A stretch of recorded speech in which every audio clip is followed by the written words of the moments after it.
In front of me is Realme 12 Plus, and today I would like to show you how you can use voice recorder. All you need to do is open Recorder and click on this red button at the bottom. As you can see, recording is on.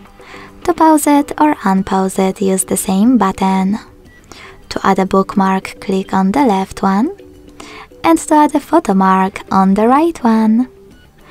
Then take a pic, and to add it, select this check mark on the right. To end and save your recording, hit save at the top right corner and name it.